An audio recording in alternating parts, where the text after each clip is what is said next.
आज नगीना की मेहंदी थी। उसकी सभी सहेलियां आमंत्रित थीं और उसे छेड़खानी कर रही थीं।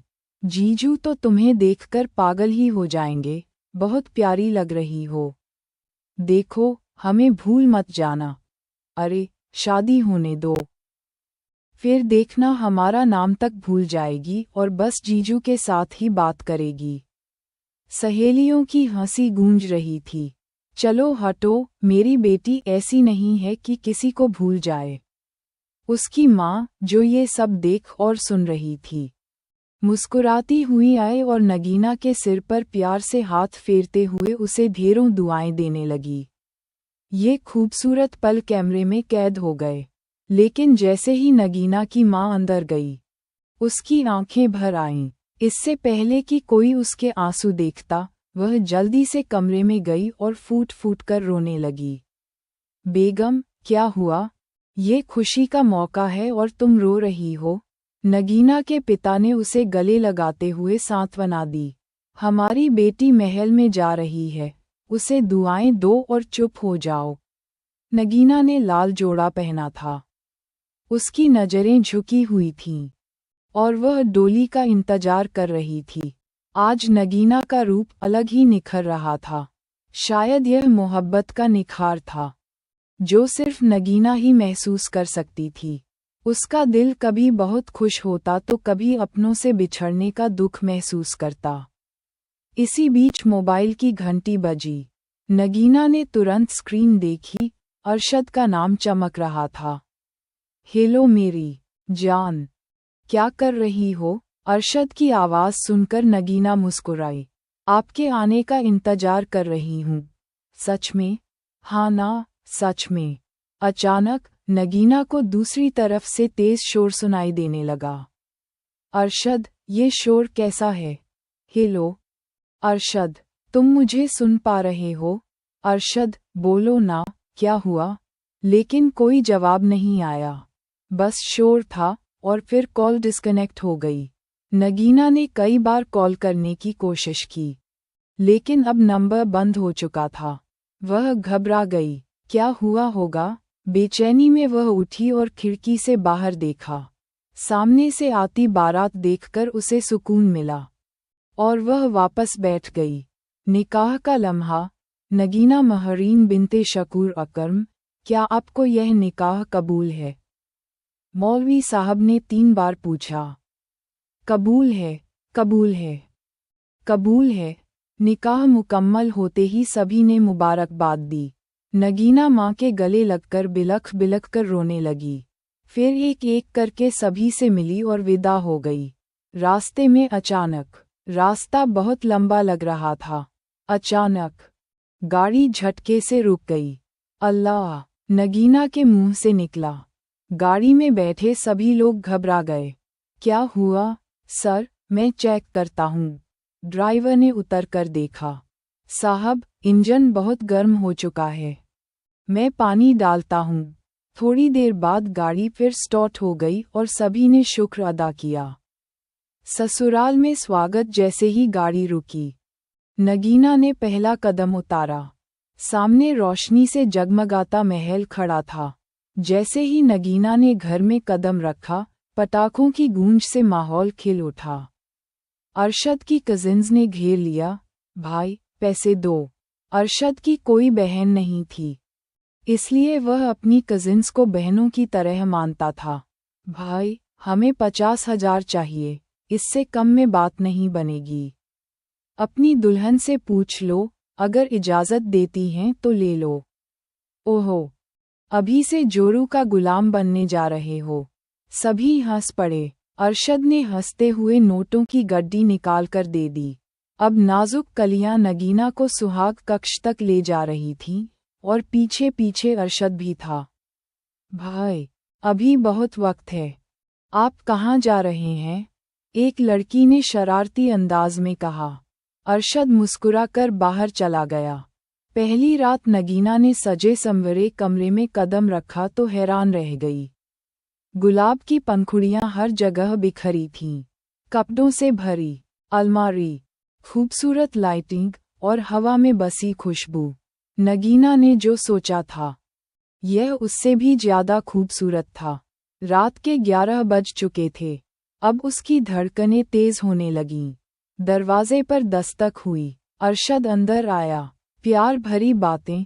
नगीना, आज मेरी दुनिया मुझे मिल गई है। क्या मैं कोई ख्वाब देख रहा हूँ? आज तुम मेरी महरम बन गई हो। इससे बड़ी खुशी मेरे लिए कुछ नहीं। ये पहली बार था जब अरशद ने इतने खुले दिल से अपने जज्बात जाहिर किए थे। नगीना शर्म से नजरें झुकाती जा रही थी। अरशद ने हक मेहर में एक प्लॉट और एक मकान उसके नाम कर दिया। पहली रात का तोहफा 50 तोले के जेवरात। नगीना ने मखमल की चादर पर बैठते हुए सुकून की सांस ली। अरशद ने उसका हाथ थाम लिया। रात आंखों में कटी। अरशद, आप इतना चाहते हैं मुझे, आज से पहले कभी पता ही न चला। नगीना, जो कुछ तुम्हारे आने के बाद मुझे हासिल हुआ है, तुम्हारे आने से पहले मैं वो नहीं था जो आज हूँ। और यह सब तुम्हारी बदौलत ही है। अरशद नगीना का हाथ थामे बात कर रहा था।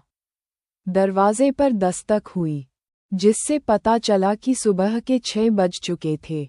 अच्छा, तुम फ्रेश हो जाओ, मैं भी हो जाता हूँ। मेहमानों के स्वागत की तैयारी भी करनी है।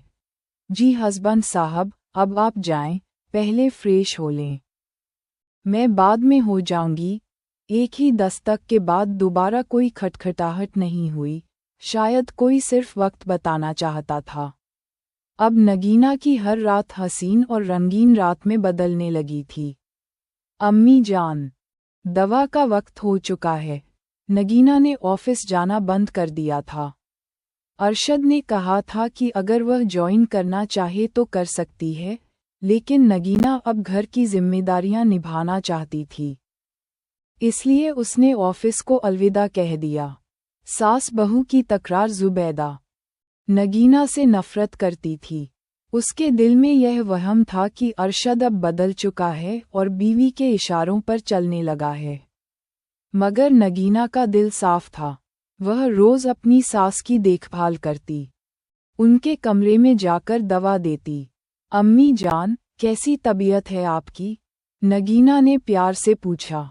तुमसे मतलब, तुम बस अपना काम करो। मेरी फिक्र छोड़ दो तो बेहतर होगा। मेरे बेटे को अपने जाल में फंसाकर उसे कैद करना चाहती हो?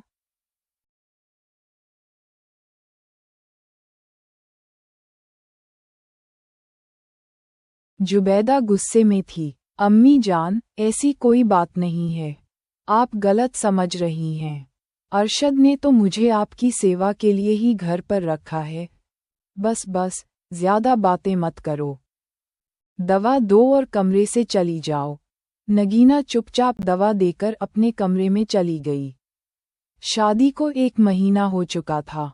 अरशद अब ऑफिस से देर से आता और अपनी माँ से मिलने का वक्त भी नहीं निकाल पाता। अरशद, आपकी अम्मी की तबीयत कैसी है? नगीना ने पूछा। अब पहले से कुछ बेहतर हैं। तुम दवा वक्त पर तो दे रही हो ना? जी, अरशद, बिल्कुल दे रही हूँ। लेकिन नगीना को महसूस हो रहा था कि अरशद का व्यवहार अब बदल गया है। वह पहले जैसा नहीं रहा। उसकी बातों में अब वो प्यार नहीं था। नगीना, क्या बात है? तुम कुछ परेशान लग रही हो। अरशद, आप बहुत उखड़े उखड़े से लग रहे हैं। क्या हुआ? कुछ नहीं, बस यूं ही। अरशद ने लापरवाही से जवाब दिया और फिर मोबाइल में व्यस्त हो गया। नगीना को लगने लगा कि अरशद अब सिर्फ रात का ही हमसफर रह गया है। दिन में उसकी कोई परवाह नहीं करता, बस रात को कुछ पलों के लिए उसके पास आता है। एक सुबह अरशद अपनी माँ के कमरे में गया। अम्मी जान, कैसी तबीयत है आपकी?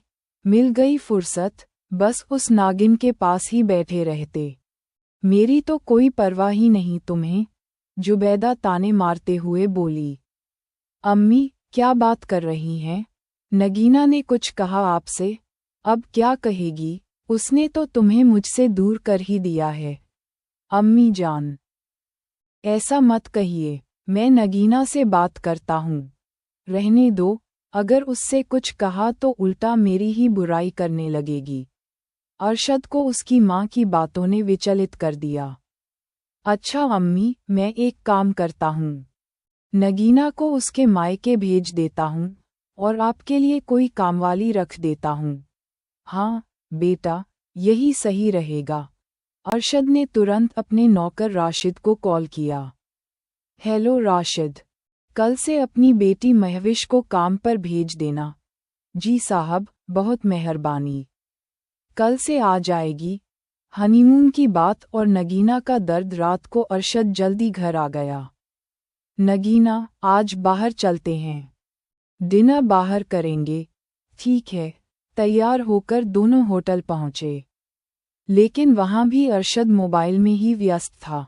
अरशद, अब तो छोड़िए मोबाइल को, जब देखो आप बस मोबाइल में ही लगे रहते हैं, मेरी बात भी नहीं सुनते। ये लो, रख दिया मोबाइल।